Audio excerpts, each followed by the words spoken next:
Based on the Guardian article, https://w.theguardian.com. As the world grapples with economic uncertainty, the specter of a potential Trump session looms large over global markets. Economists are sounding alarms, suggesting that the return of Donald Trump to the political forefront could trigger a series of financial tremors, reminiscent of past economic crises. The term itself, a portmanteau of Trump and recession, encapsulates fears about the volatility that his leadership style and policies could introduce into an already fragile economic landscape. The financial markets, which thrive on stability and predictability, have shown signs of strain in the wake of rising tensions and shifting political narratives.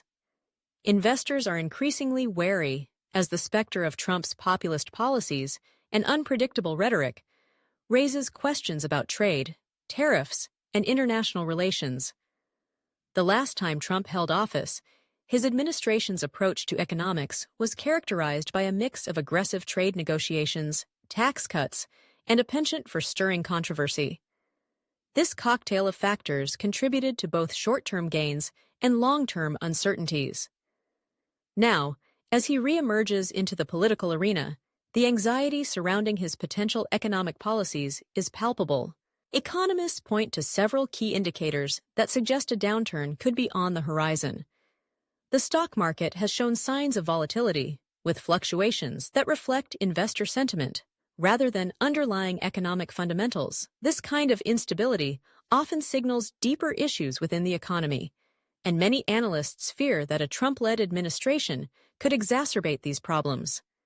The unpredictability of his governance style, paired with a possible return to confrontational trade policies, could lead to a withdrawal of foreign investments and a decline in consumer confidence. Moreover, the global economy is still recovering from the aftershocks of the COVID-19 pandemic. Countries around the world are striving to stabilize their economies, and the last thing they need is the added complication of political upheaval in the United States.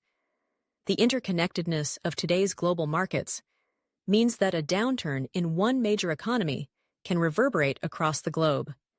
Investors are keenly aware of this, and the prospect of a Trump session could lead to a flight of capital away from the U.S., further straining economic recovery efforts.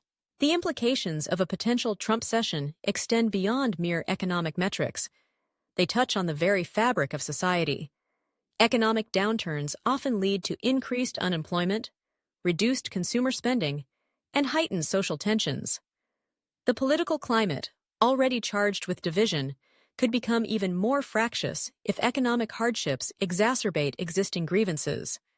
The risk of populism gaining traction in response to economic despair is a reality that many fear could emerge from a recession triggered by political mismanagement. In addition to the immediate economic impacts, there are longer-term considerations at play. The policies that a Trump administration might pursue could have lasting effects on trade relationships, regulatory frameworks, and fiscal policies. The uncertainty surrounding these potential changes could stifle innovation and investment, leading to a stagnation of growth that could take years to recover from. Businesses thrive on clarity and stability. Without it, the risk of a prolonged economic malaise becomes increasingly likely. As the world watches and waits, the notion of a Trump session serves as a reminder of the delicate balance between politics and economics. The decisions made in the political arena have real-world consequences that can ripple through the economy, affecting millions of lives. The challenge lies in navigating these turbulent waters with foresight and wisdom, ensuring that the lessons of the past are not forgotten as we move into a future fraught with uncertainty. The stakes are high, and the need for informed, stable leadership has never been more critical. The question remains, will we learn from history, or are we destined to repeat it?